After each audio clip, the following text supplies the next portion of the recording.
Hello, everyone, and welcome to our webinar.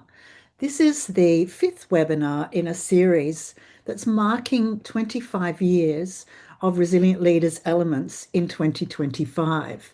We've had a series of webinars already this year on different areas related to resilient leadership and resilient leadership development. I'm Heather De Blasio, and I'm your host tonight.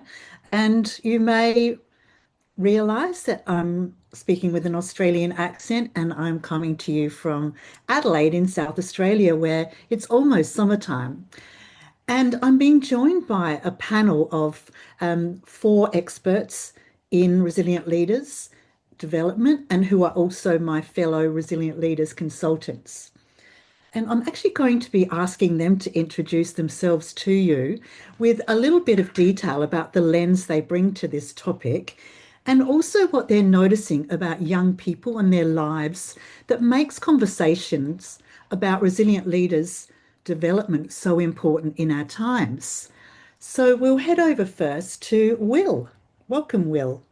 Super. Thanks, Heather. Well, my name's Will, and I've been in education in a secondary school context here in the UK for 12 or 13 years. The context for me right now is that I run a boarding house. I work at a co-educational independent school, and just the other side of that wall, 55 boys live during term time, and my job is to look after them pastorally and help provide conditions in which they can thrive at school. So that's I suppose one part of my lens. I'm also father to two daughters, aged 6 and 4. So 13 to 18-year-olds this way, 6 and 4-year-olds, a bit close to home as well. I suppose the third kind of part of my lens is that I'm a doctoral student at the University of Buckingham, where I'm researching the area of followership and how in middle leadership and followership coexist. So that's me. And I suppose in answer to the question, what is life like for the young people I live with and I work alongside? Um, I think I'd say it's full of uncertainty. I think there's an economic climate that is far more unstable than that which kind of I grew up with. There's a job market that is nowhere near as inviting as it probably was 10 years ago. I think there are students who look at their secondary and tertiary education with a great deal of uncertainty in a way that they probably wouldn't have done some years back, and all sorts of other things to handle alongside. I think those entering the job market getting much more used to rejection, social media, and the impact that has fanning the flames of uncertainty. So yes, in a word, uncertainty. Hey, thank you, Will. And we might turn now to Mari. Hi Heather, thank you for having me today for this conversation. So my name's Mhairi. I am an account manager for an innovative medicines company called Novartis. I've been there for 4 years. I entered on a graduate scheme. Before that, I graduated the University of Birmingham. I did a biochemistry degree, and I actually did the RLE accreditation in that period, post-education and pre-work. I was unfortunate enough to graduate in 2020 during COVID, so really uncertain time and my education was cut short. So RLE came at a really positive time for me, and I guess that's the lens I hope to bring is going through the RLE accreditation as a young person and learning more about my leadership style and what I can bring to the workplace. I think that's really important to me just to highlight some of how that helped me during that difficult period of my life.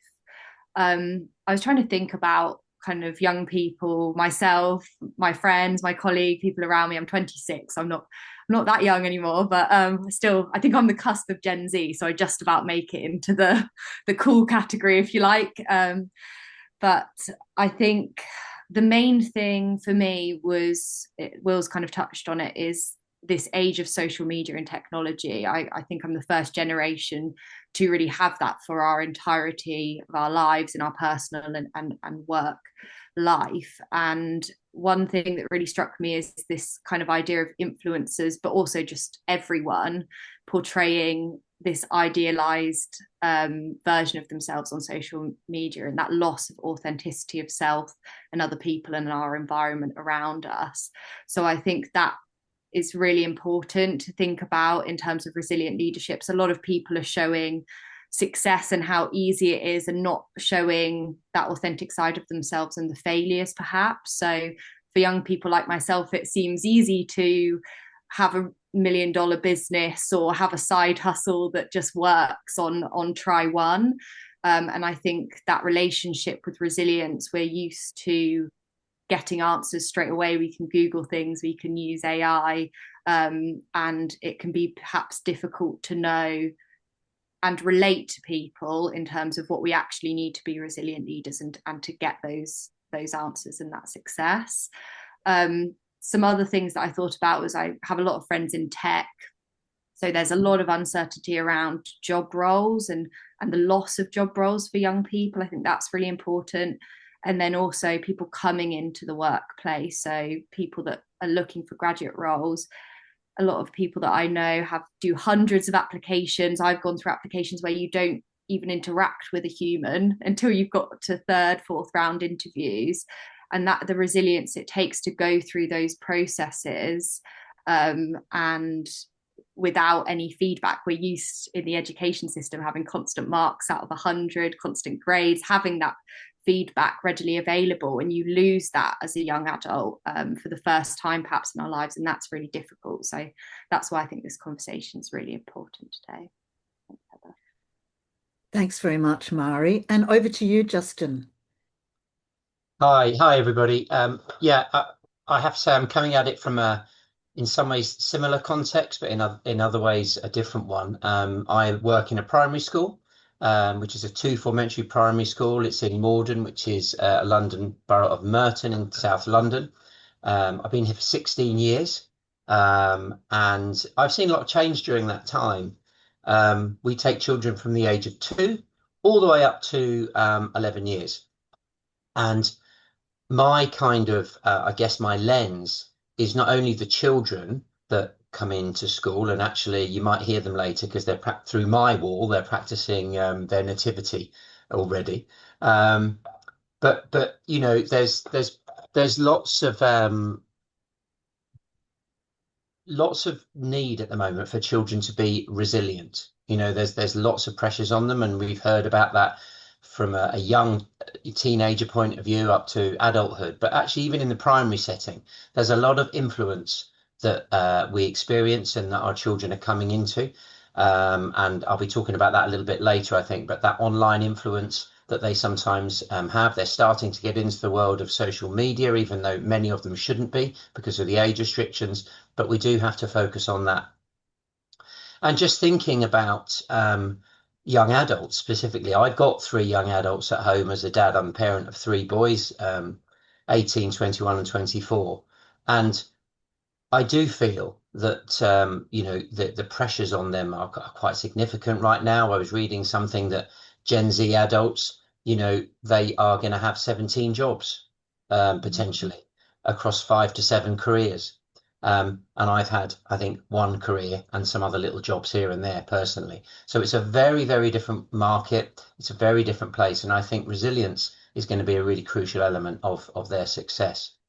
The other point that I want to make is that I'm also working with parents in the school. So many of our children are arriving at the age of 2, but we're having to support their parents quite heavily in terms of resilience, in terms of not, you know, encourage them not to do the coats for them all the time, not to pick them up immediately after they collect them, like physically pick them up off the floor, because those children need to be able to walk home on their own. They need to be able to do their own jackets. They need to be able to open their own packed lunch boxes and so on. So it's quite challenging at times, but it's ever so important. So I'm looking forward to the discussion today. I'm very much looking forward to learning and listening, but also sharing some of the experiences that I have. Thanks very much, Justin. So just a bit of background about me. I've probably been in education for a few decades, and most of my experience has been in working with secondary age students, high school age students, in the independent section of schools or system of schools in South Australia as a teacher and a leader. And most in the last few years, I've really shifted my focus to working with leaders of schools and systems in South Australia and in other states of Australia. And I've been really focusing on supporting people with leadership development. I'm also a parent of some adult children and a grandmother of three granddaughters who would be aged 10, 8, and 5, I think. The littlest one is, who lives in Spain, so I don't see her very often. And so I feel like I've seen quite a bit over those decades, and also reliving like the experience of young children now growing up through my granddaughters. But what I'm actually also noticing here in Australia, and in addition to what everyone else has mentioned, I'm seeing that too. And I'm also seeing that our young people are growing up amidst like quite extreme paradoxes. Like for me, on the one hand, I see them um, in a world full of possibilities, and we don't even know the extent of those possibilities yet, but also full of concern for the future of our world. And I see them actually wanting to belong and to influence in a positive way, and also wanting to really matter and to contribute and to shape a future that might be worth stepping into. And so, and maybe that's just because I come from Australia and we're down under, and but it might just be the way that I also see the opportunities that are facing our young people as well as the challenges. And I guess I think that the conversation about resilient leadership is really essential at this time, because this is a moment where we, as resilient leaders consultants, that we can actually show them that leadership starts from within, and that they have choices that they can make how they show up every day for themselves and others. So I'm seeing the challenges, but I'm also seeing the opportunities. And those are kind of the lenses that I bring to this. So with that, we might get started on our other questions. And the first question is really looking at one of the principles of resilient leaders elements emphasizes the importance for leaders of both who we are and what we do. So it's a very holistic view of leadership. And I'm going to direct this question to, first of all, Justin. When you look at your students, Justin, how do you see that balance playing out for them? And where do you think they really shine? And where might they really need our support? Yeah, thanks, Heather. I think it's really useful for you to know that our children come into school at the age of 2. We started taking them from 2 years, so very young. And the concept of who knowing who they are is something that we really do focusing on in the primary school. So we have a personal, social, and health education curriculum here in the UK. I'm sure that's mirrored across the world in lots of different ways. Also, our religious education curriculum, we're a Catholic school, and that also filters into that kind of element of who they are, because we really want children to be assured of themselves. We really want them to kind of back themselves. So right from the start, we want children to be resilient in that. So then reading on to what I do, of course, from an RLE perspective, that's often maybe a job we have or a role that we play. But in a primary school setting, we're talking at this point about a learning mantra, where we talk about children thinking about 3 things in that learning mantra, which is, first of all, never give up. Secondly, encouraging others. And thirdly, doing your best. We call it NED, It's something that we came across a while back, but it's really stuck with the children in our school. So we really try to champion those behaviours because that is the what I do bit that comes in. So we blend in the who I am with the what I do, and it's really promoting those positive attitudes. And as you were saying, Heather, it's really trying to get children to believe that they can be whoever they want to be. And one of the things that was a feature of the school when I arrived here 16 years ago was that the school really lacked ambition. You know, children were not encouraged to dream big. They weren't encouraged to be whatever they wanted to be. And as a result, the school was stuck. It wasn't moving forward. And there was a kind of mediocrity that existed around it. And I'm delighted to say that over that time, through the promotion of those values, ambition is actually one of our school core values, that we're really promoting that kind of self-belief. And I also just want to reflect a little bit just on my own family, because when my children were at high school, I was shocked with the fact that they just wanted to fit in with everybody else. I remember one of them was a great singer and actually was really worried about joining the choir because of what it might have led to in terms of, comments from other friends. And so, I was trying to encourage them that you need to be who you are. You need to really step out. You need to really own that space. And it's easy saying it, isn't it, I think? But for young people, the pressures around them are quite difficult.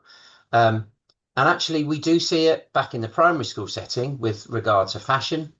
We do sometimes have to deal with children who are, we have a school uniform in our school, and one of the reasons we do that is so that we don't start to have that peer pressure creeping in terms of who's got the best trainers, who's got the new coat, who's got the new phone. And children in year 6 do have phones, so they're 11 and that they do have phones. And that all those pressures can come forward. In terms of my experience of what helps them to shine, it's essentially feeling that they're listened to, that they're safe, and that they're understood. And I think those ingredients are crucial in these formative years. But as I say, I think that the thing that they struggle with, particularly at the end of their time in primary school, is that peer pressure, is wanting to fit in, but also more worryingly to not stand out. And that's something that we're really trying to challenge them on is it's important to stand out. It's important to be you. Thank you, Justin. It's just exciting to hear that you're really, really intentionally focusing on that holistic development of the children from that young age. And it'd be interesting to see from you, Will, in terms of where you are, because you would then see the further progression of that with your students. So how does that question resonate with you and what you're seeing? Yeah, no, I'd say it was lovely to hear from Justin, and lovely to hear a lot of commonality, I suppose. As a school and a 7-day-a-week boarding school, the point Justin landed on there really was one of belonging, wasn't it? Where students feel they're listened to and supported, where they feel they belong, that's where they thrive. And so I suppose as a school, that's our mission statement really. And as I run a boarding house and seek to implement a culture in that house, belonging has to be right at the heart of it. I suppose the other point that Justin raised that I think we see a lot of in my context as well is the kind of holistic picture of education.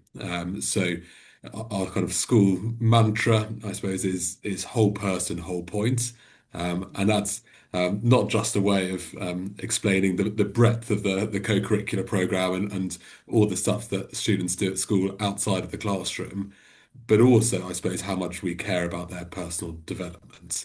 And it's a really interesting question thinking about the who I am and the what I do. And I thought one interesting reflection to share would be when we're appointing people to positions of student leadership. That happens on a school level, but also happens for me, I suppose, on a house level. And I think I've been really challenged to think in these terms in a way that supports me to make those decisions sensibly. I think it's really easy at a pretty high achieving school like this for the what I do to become the all important, and students look to create a list of all their achievements and all the school initiatives they've driven and all the times they've stood up in front of their peers and delivered talks or done something notable. And actually, there's a real danger within that we miss the who I am elements. It's been really interesting to see some recent school appointments, heads of school, where it's really clear that the senior management team are paying much closer attention to the who I am side of things. I think they're really aware of this I suppose the danger of kind of school CV building at the expense of character building, and have made some brilliant appointments as a result. And I think for me in the house the same is true. I want somebody who leads the house from a student perspective, who is proactive. Fundamentally, I therefore want a doer, but I need to make sure that I don't lose sight of the who I am element as well, because I suppose the impact of that side of leadership is sometimes less immediately visible, but it's often significantly more rich. Yes, yes. The work that I do in Australia and with some schools has been around leadership development with young people and helping them understand that what they do is probably likely to have a far greater impact if they pay equal attention to who they are and how they show up and how they um, actually intentionally bring people with them on that journey. So it isn't just about all the actions that we can do, that people are intentionally choosing both what they do, but also how they show up and how they actually value the other young people around them and the contributions that they can make. So thank you for that, Justin and Will. And I'm actually going to ask Mhairi now to step into the conversation. One of the things that we're explore greatly in the Resilient Leaders Elements model is actually building confidence in uncertainty. And Mhairi, I'm really interested in your own journey and what, from your perspective, helps young people build confidence in uncertainty. And we have been through such uncertain times, and certainly for you and young adults now, having grown up through COVID, has been just for our generations, it's been unprecedented, really. Um, and also, like, what practices or environments have made the biggest difference from your perspective? Sure, yeah. I can obviously talk about my own experience and hopefully that resonates for other young people and I'm doing a good job of representing, but I'm sure there'll be other things that the other two can bring to the table about this. I suppose, like you said, and how I've touched upon previously, RLE came at such an important time for me and arguably the most difficult time in my life. I'm very structured and organized as a person. I've always had a very clear goal through education of what I wanted, and that COVID era where you couldn't really get a job, there was no more essays to write, no more dissertations to finish. I felt quite lost as a person. I've always been quite confident in who I am, and kind of maybe the context in which I grew up was helpful with Rachel being my mum. But what I was doing at that stage was quite difficult. I really did not feel like I had direction. And I think what really helped me there was having a language to talk to. So RLE has always given me a really clear language that's universal, that adults at the time could understand, even though I didn't have that lived experience of lots of different job roles, what you potentially would have on a CV, I could communicate really well. So that definitely helped me.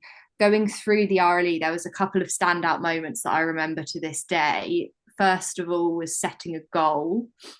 I don't think I'd ever set myself a goal before, and there's this whole thing around manifestation and things, but I wasn't really doing that previously. And I found it so difficult going through that process of setting a goal, because I think as young people, the goal is often set for you. You go through primary school, you get to secondary school, you choose your A levels, you choose your university degree. And then I got to that point, and it was the first time that I was choosing who I wanted to be and what I wanted to do and setting that for myself. So that was really powerful. And I think what we can give young people is that time and space to reflect on that for themselves, and think about that. So I think that was one thing that really stood out to me. The second thing was, obviously, it was a massive time of stress and uncertainty for me. So going back to my strengths, hearing from other people, so getting that feedback as part of the process from people that knew me really well, that really gave me confidence. Hearing from others and getting that validation, I'd kind of rated myself in terms of the facets and things that I thought I needed to develop much lower than how other people perceived me. And that really gave me confidence. And to this day, when I'm stressed, I always go back to, okay, let's just sit in what I'm strong at for a while and lean into those elements that I have. So that was another thing that I definitely think is important for young people, is letting them know what they bring to the table and how they're different. Justin obviously said everyone goes, I could completely relate to what he said about fitting in and kind of wanting to be like other people. And sometimes I think if a teacher had told me, this is what you bring to the table, because it's not always obvious to young people, I think that's really helpful.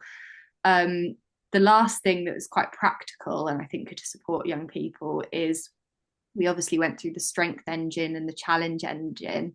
And actually in my first interview for the graduate job that I went on to get, I actually used the challenge engine examples, because the first thing that we get taught is, okay, go into interviews knowing your strengths and your development areas and have examples of that. And I remember really clearly, versatile was one of my facets of development area, and I had to sit and write different pathways to achieve my goal, which was such a scary process for someone like me that sees failure if I don't get to somewhere in a certain way. And it really opened my eyes to, okay, there's multiple paths to achieving the same thing, and that doesn't mean you failed because you're not achieving it how you expected to achieve it. So I used that example in an interview, and it was really helpful, because I thought, oh God, I need previous experience of this industry and work experience. And actually just having been through an example of how I tried to develop and measured myself and moved on that scale was really helpful. And I still use that to this day. So I think they're the main things, is giving people the time to reflect and think about goals, also just being prepared, and then having the tools and that language to speak around themselves, because that's the first step to build that confidence in young people, I think. Thank you for that, Mhairi. And I think that segues really well into our next question, which is actually about, if school leaders really want to grow and foster resilient leadership in our students, our younger students and our older students, what are some things they could start doing tomorrow? And I might ask you three things, and we might start with you, actually, Justin. Yeah, goodness. Three things. It's a really tough question, that, because even listening to Mhairi, talk about goal setting, that is something that is a crucial element. I guess what I would think about is trying to create the right culture. Schools and places of learning need to ensure that there is a culture for resilient leadership to flourish. And actually, cultures take a long time to grow. They're not something that you can do quickly. So I think that culture needs to include serving others, because I think the awareness of self is important, but so is the awareness of your influence on others. So serving others is always a good idea. And when I look around at successful organizations, they will have an element of looking after one another, listening to one another, and so on. A culture which embraces vulnerability. Just talking to your point, Mhairi, there are times where we feel unsure, uncertain, and I think being vulnerable is something that's okay. And with the increase in terms of awareness of our mental health, awareness of it's okay not to be okay, those kinds of things. It's really important that we embrace that. And alongside the notion of serving others, we can look out for each other, but we can learn to look after ourselves. And after all, we do learn from our mistakes. And sometimes if we've got something wrong, then it's the opportunity to improve and make it better next time. And my last one would be to cultivate connectedness. Organizations need to be places where isolation is not happening unless it is meant to happen, where people have people to talk to, where there is teamwork, and where that's effectively moving things forward. So I think serving others, embracing vulnerability, and cultivating connectedness would be my three. Thank you, Justin. And how does that land with you, Will, from your perspective? Yeah, I think I agree with Justin that the culture is right at the heart of the question. And I think as I listened to Mhairi's reflections, I think I was thinking about culture building in my context and thinking about things that we do to try and foster that. The idea of not only celebrating success but also celebrating endeavor and trying to promote that kind of spirit of have a goism, the kind of put yourself out there.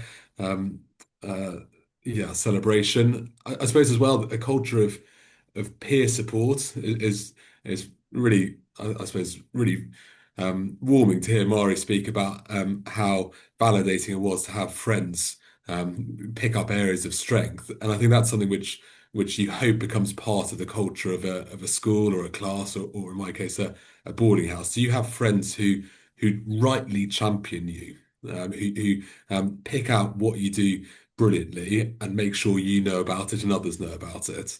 But I think also there's such a strong note in what Mhairi is saying about self-knowledge. And for me, one of the big strengths of the RLE has always been the way it codifies reality. It takes what we see all around us and it gives it a language and a framework. And therefore the way in which it helps to make tangible what can otherwise be pretty abstract. Um, in terms of circling back to the question itself, the kind of the silver bullet, how do school leaders grow that resilient leadership? Um, I mean, it's not a straightforward one to address. To my mind, though, and this is in part with the lens of the doctoral work I've been doing, I think it has to start with staff. Culture exists even in a leadership vacuum, but where you're trying to instill a culture or develop a culture, I think it has to come down to leadership, and that's a kind of all staff leadership piece. So the three things I think school leaders can be doing would all initially relate to staff inset and training, to the way in which staff's performance is measured, to development programs and specific support for staff and their development. Where I think the three things I'd be thinking about are do we do enough to equip staff to be resilient leaders themselves? Do we give staff enough space to be reflective leaders? Those who, as Mhairi said, sit with their strengths at those points of uncertainty, but also look to grow those challenge areas. And finally, do we support staff to model resilient leadership to our young people, to our students? Thank you, Will. And coming from an Australian perspective, and I don't know how well you know over there that we have a bit of a tall poppy syndrome over here. like cutting down people who might be puffing themselves up a bit too much. And I think it still really does exist, because I do find that young people are uncomfortable about talking about their strengths in in front of others, or indeed in front of anyone. And I think that that's one of the things, adding on to and what Justin and Will have said, that we can do as leaders, certainly here in Australia, is help our young people understand how important it is that they do know their strengths, and the role that they can then play when young people are facing challenges and are in uncertainty, that it is the strengths that they will be able to then consciously draw on to support them to meet the challenges. So I would add that in from my perspective here in Australia as something that we could really, really be intentional about. And as you said, Will, modeling that as well for our students. And that actually leads on to our next question, which is, as leaders in schools, how does RLE help us show up as steadier and more intentional and positive role models of leadership for our young people? And Will, I'll send it back to you to respond further about that. Yes, I mean, I suppose where I landed that previous question puts a weight on what we're doing as staff, doesn't it? If we want to see resilient leadership grow in the young people we work with, it is important that we're able to do that ourselves. And I think on a personal level, I found the RLE a huge support in that. I think where would I go with that? I think probably the the way it's been most useful for me is in terms of yes, codifying strengths, codifying areas for development, but also through the challenge engine, having a specific means of growing those areas of challenge. I think sometimes it's easy to get to the point of thinking this is something that I'm not yet brilliant at, but thinking, what do I do about that? How can I proactively step up and take initiative towards developing that area of leadership? It's something which is really difficult, and I think, like many staff, I've probably been on dozens of these kind of leadership courses, leadership of an academic department, or leadership of a house, all of which have had lovely ideas, but not necessarily the same substance to them that I found the RLE to have. So I suppose as young people around us look at us as we model leadership, that there's a danger that what they see is something pretty imbalanced. They see some areas of outstanding leadership, and they see some significantly underdeveloped areas. And I think the RLE's use is kind of the rounding effect. It's helping us to not just sit with our strengths, but also to be proactive in focusing on those areas for development. Thank, thank you, Will. Because some of the work that I do with leaders is about asking them how intentional they are around the kind of leadership that they are embodying and modeling to their students. I have a hunch that what they are embodying and modeling to their students is almost the leadership identity that their students are going to inherit. And so for me, we have a great responsibility there to actually be modeling a type of leadership that is going to be really relevant and helpful to them as they navigate their futures. Wondering what your thoughts are on that, Justin. Yeah, I'd very much echo all that's been said in this question. I mentioned something earlier on about servant leadership, and servant leadership is very much what we do in schools or colleges, boarding houses. We do this every single day. This is the role that we have, and as servant leaders, we do have that duty, that responsibility to model. And I think being intentional about that is important, Heather. But I think the other key part is being consistent in that. And one of the, Mhairi, you shared that one of the game changers for you was goal setting. when you did your RLE accreditation. Well, my moment was around the thinking about what takes me from pressure to stress. And, I feel that often in the workplace, whatever the workplace, there are times when you move from that place of feeling, it's a bit pressured at the minute, there's a lot going on, to suddenly often feeling, oh my goodness, I'm now free falling. And then, the one after stress really is chaos. So we need to be able to rebalance. So I think that consistency from staff, and not just teaching staff, anybody that's involved with young people, is about showing up for them every day in a way in which you're ready for that. You're on the front foot. You're feeling good about that. It's impossible to be perfect, but the more we can do to provide ways in which staff can rebalance, leaders can rebalance, and actually share, maybe if they are in a position of stress, well, let's try and get back to balance, and being intentional about that will lead to that greater consistency. I think the other thing that often suffers is, if you are under pressure, often you're making bad decisions that aren't necessarily aligned in terms of a kind of a moral compass, in terms of that authentic self as a leader, in terms of the awareness of your actions on others, and the sort of emotional ripples that might come out of a bad decision, that might work across a workplace. But also, we can't implement change. Schools are places of learning, they're places of change. And if we're not able to see, what's ahead of us, but also what's behind us, then I feel that there's a danger that we won't implement things well, and again, consistently. So it's all about, for me, really understanding that pressure to stress kind of model.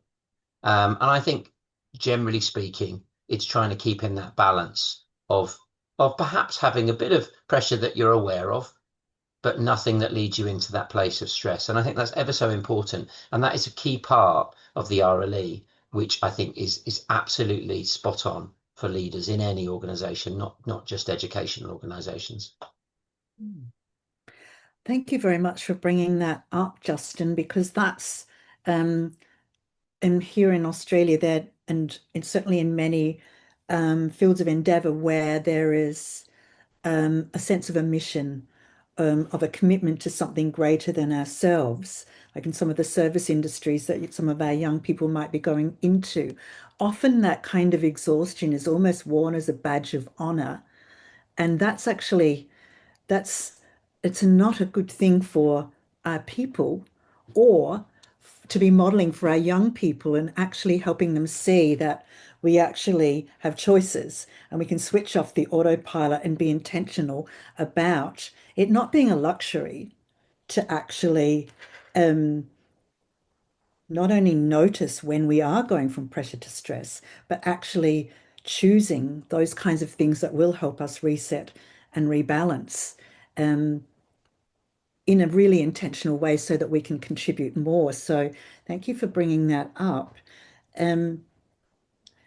There's another really important RLE principle that I think is really important for our young people, and that's actually that this model of leadership um, is based on one of the principles that everyone is a leader, because everyone actually influences everyone else or someone else.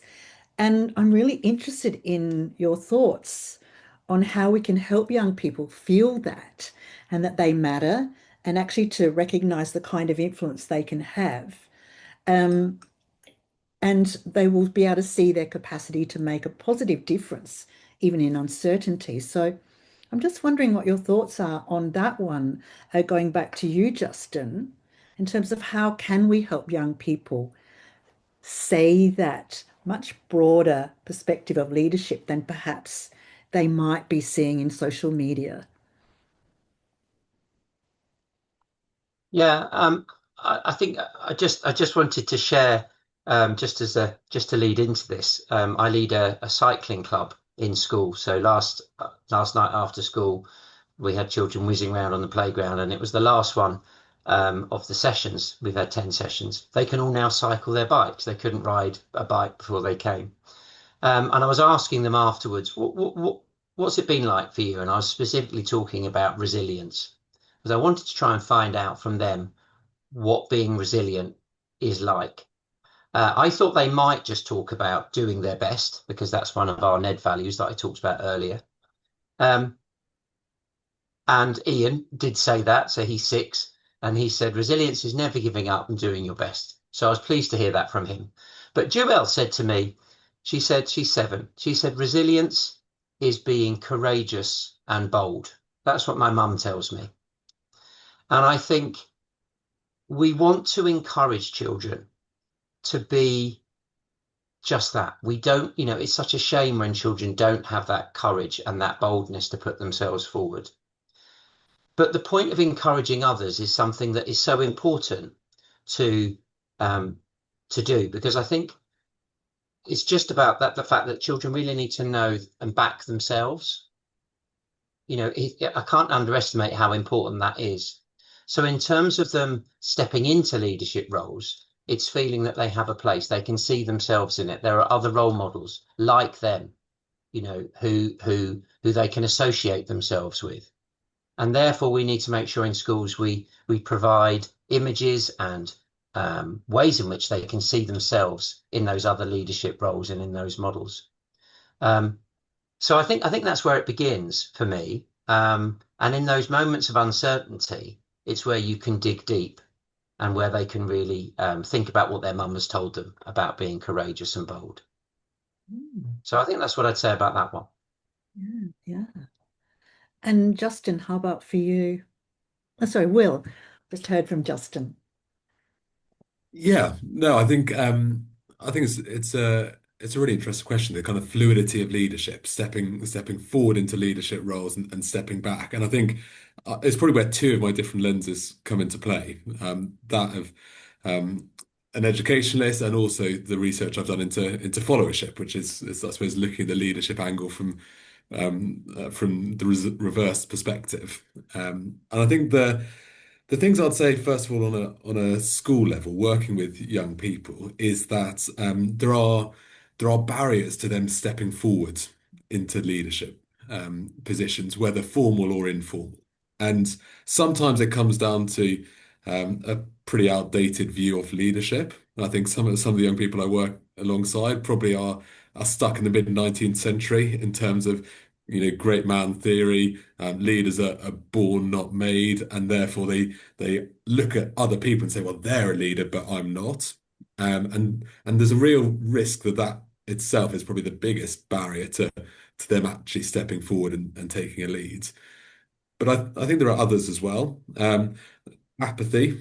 I think amongst all the excitement of teenage life, sometimes there are things they could see as an opportunity to lead, but they just don't care enough to do it.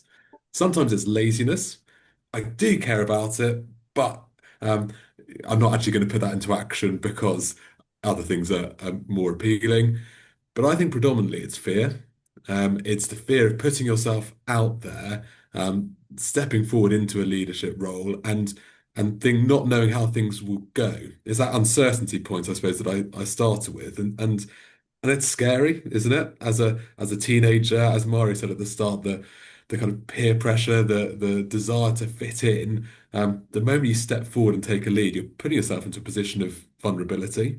And so I think that certainly influences the attitude of students towards it.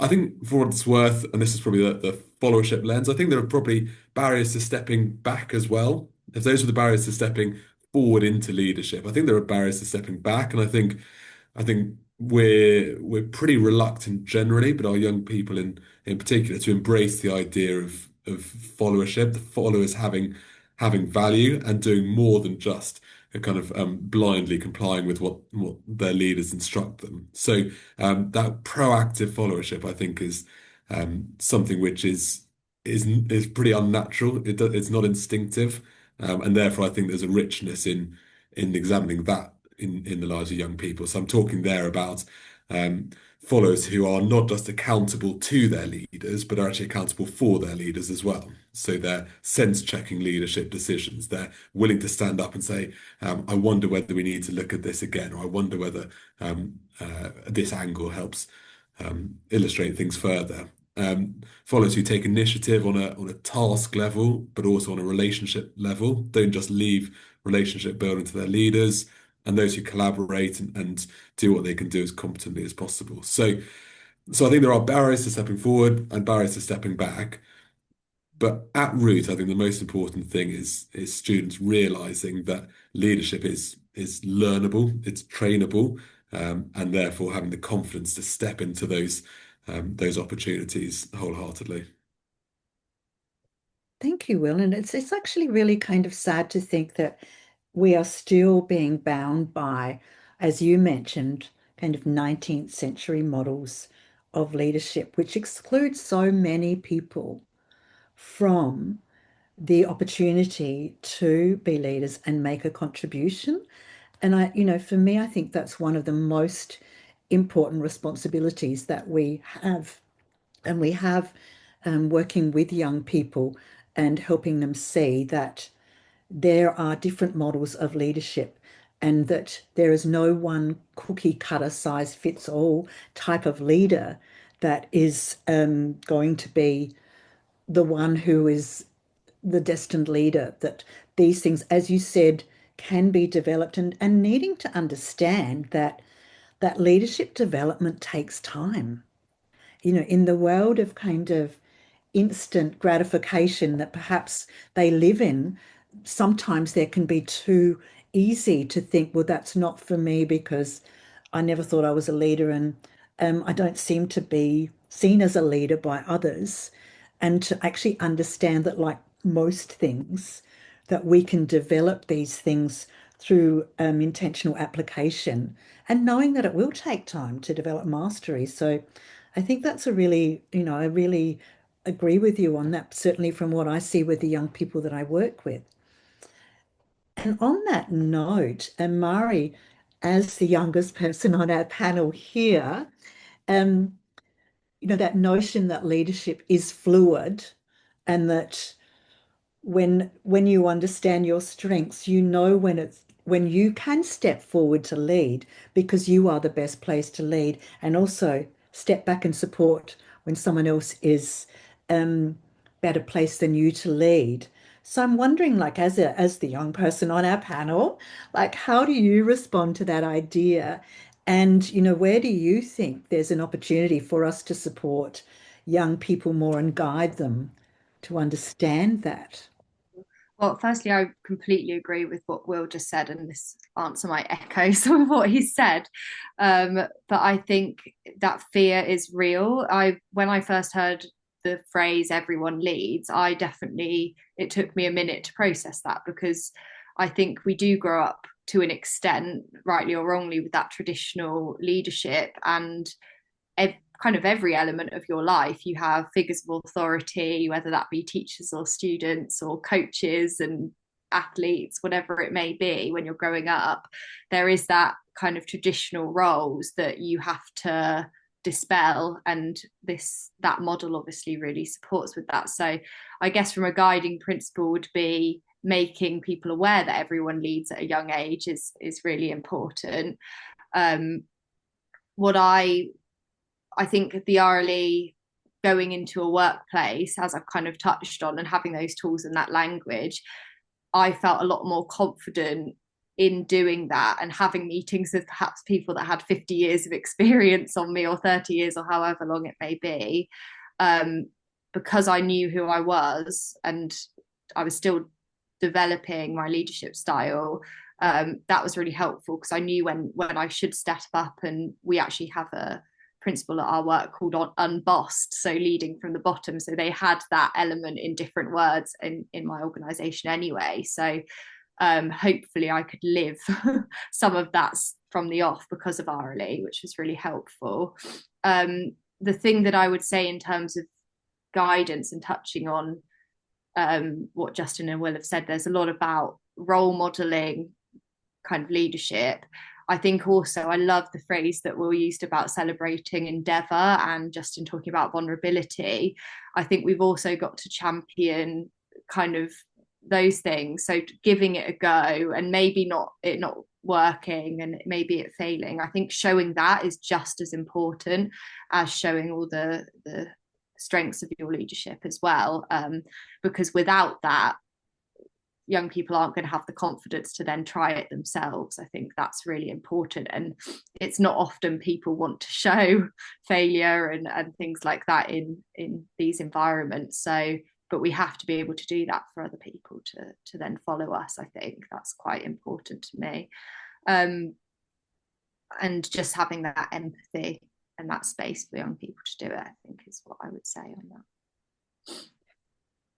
Thank you, Mhairi. One of the things I've found, because I work with aspiring young leaders, is still that sense of the great man theory of history, kind of leadership role, and the sense of hope and optimism that they get from the notion that everyone is a leader and influences someone. And also when they become aware that actually, even if they don't yet have a formal leadership position, that they can be developing their leadership capacity by being really conscious about how they are influencing others, and developing the skills to be a leader even before they get into a leadership role. So I found that's been something that really generates a sense of hope in the young people that I'm working with who really do want to become leaders. So we're actually coming towards the end of our webinar, everyone. And to close off, I'm going to actually ask everyone to kind of sum up for you all. In one sentence, like what is it that we really need to start doing to be very intentional about helping our young people grow into resilient leaders who will thrive in uncertainty and step into their futures with confidence? Mhairi, I'll start with you. Sure, yeah.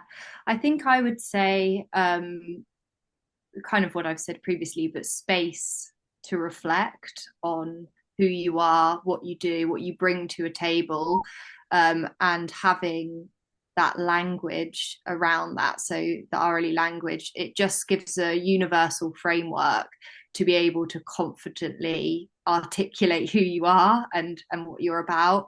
And I think that's the most powerful thing you can do, because if you've got that articulation, you can go into any situation kind of with that confidence. I think that's what I would say is the main takeaway for me. Thank you. And over to you, Will. Thank you. Yeah, I suppose I want young people to know that leadership is for everyone, that they are all leaders, formal or informal, in a whole range of contexts, and to remember that the leadership is learnable and trainable, and therefore to be proactive, just to reflect on and to sit with their strengths, but also to be really proactive and intentional in the way that they develop their leadership. Thank you, Will. And over to you, Justin.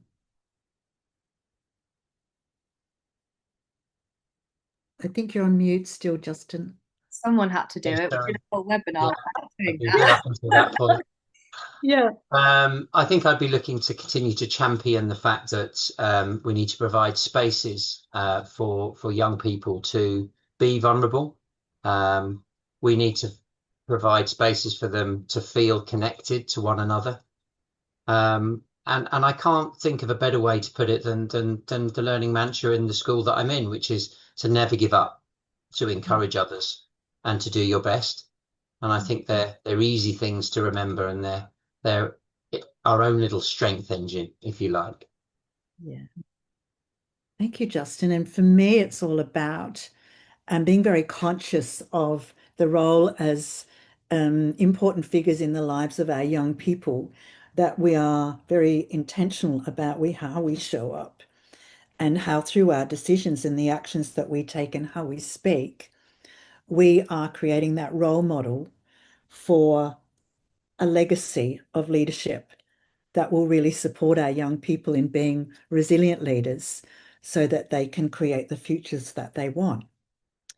And I'm really grateful to the people here on this panel tonight and for you all who've joined us now or later for being here and part of our conversation.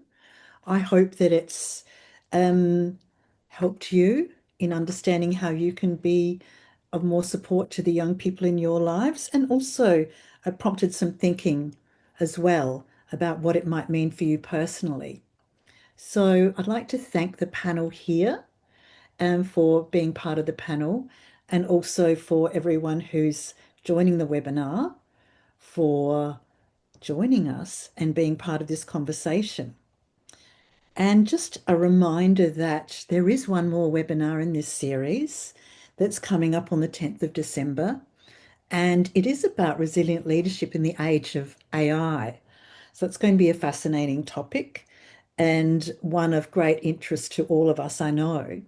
And also that alive on the Resilient Leaders website is the latest blog by Rachel Cooper, who's one of the co-founders of Resilient Leaders Elements. So once again, I really want to thank you all for joining us and for the care and concern that you have for the future of our young people.